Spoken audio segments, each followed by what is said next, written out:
merci d'avoir accepté d'abord notre invitation et vous vous présentez d'abord. Bonsoir, je suis Priya Gajraj, coordonnateur résident du système des Nations Unies au Sénégal. Alors, Madame Priya, donc on a pris le décès de Monsieur Kofi Annan.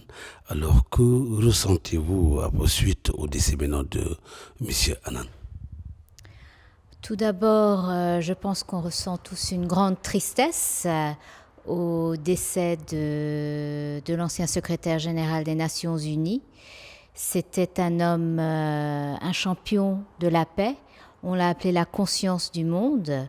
C'était le premier secrétaire général des Nations Unies qui venait de l'Afrique, mais c'était aussi un secrétaire général qui est venu des Nations Unies. Il a gravi les échelons de l'institution et donc a touché beaucoup de monde dans le cadre du système des Nations Unies.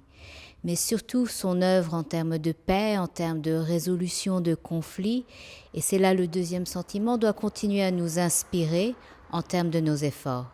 Alors, quel rôle Kofi Annan a joué durant son mandat? Je pense que Kofi Annan a fait deux mandats qui ont vraiment été marqués par une revitalisation des Nations Unies et de ses institutions.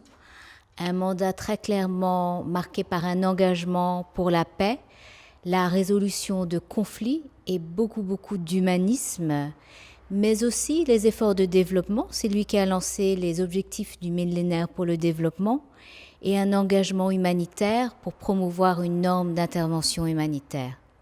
Et donc, pour finir, son magistère a-t-il coïncidé avec de grandes décisions de l'organisation, notamment donc dans la recherche de la paix dans le monde entier et en Afrique en particulier?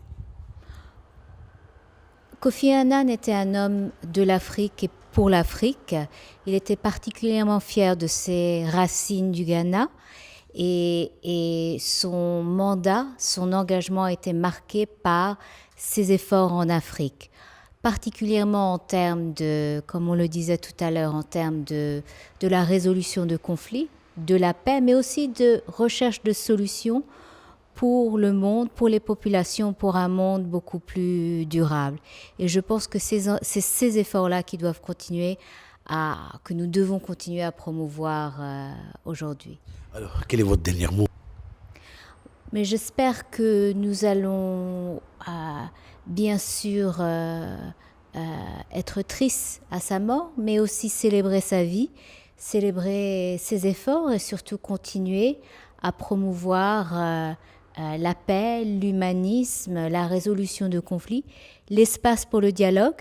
Il était très connu pour ses efforts en termes du dialogue, de la recherche de solutions.